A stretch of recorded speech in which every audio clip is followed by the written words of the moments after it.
السلام علیکم پیارے پیارے بچوں، کیا حال ہیں آپ سب کے؟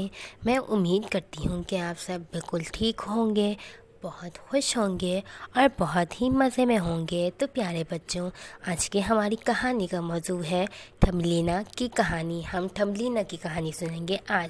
تو بچوں، کہانی شروع کرنے سے پہلے اگر آپ میرے چینل پر نئے ہیں تو چینل کو سبسکرائب کر دیجیے گا، ویڈیو کو لائک کرنا بالکل مت بھولیے گا اور اپنے پیارے پیارے دوستوں سے شیئر کر دیجیے گا۔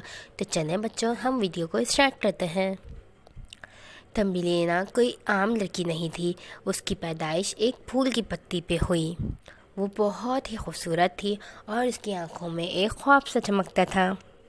ایک دن کبوتر نے اسے اپنے دوستوں سے تھمبلینا کی خوبصورتی کے بارے میں ذکر کیا، جس کو سننے کے بعد اس کے دوستوں کو تھمبلینا کو دیکھنے کی خواہش پیدا ہوئی، تو وہ تھمبلینا کے پاس پہنچے۔ وہ تھمبلینا کو پسند کرنے لگے۔ اچانک تیز بارش ہونے لگی اور پھول کی پتی ڈوبنے لگی۔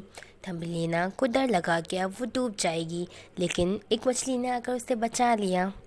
تھمبلینا کا سفر جاری رہا اور وہ مختلف ماحولوں سے گزرتی رہی اور اس نے مکھیوں اور دوسرے جانوروں کی مدد کرتی رہی، جس کی وجہ سے سب اس کے دوست بن گئے۔ آخرکار تھمبلینا ایک جڑی کے پاس پہنچی، جہاں سے اسے ایک گولا نما غبارہ نظر آیا اور وہ وہاں چلی گئی اور ایک خوبصورت کھیلوں کی دنیا میں پہنچ گئی۔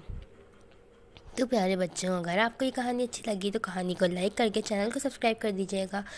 ملتے ہیں اگلی ویڈیو میں، تب تک کے لیے اپنا خیال رکھیے گا، مجھے دعاؤں میں یاد رکھیے گا۔ پیارے بچوں، اللہ حافظ۔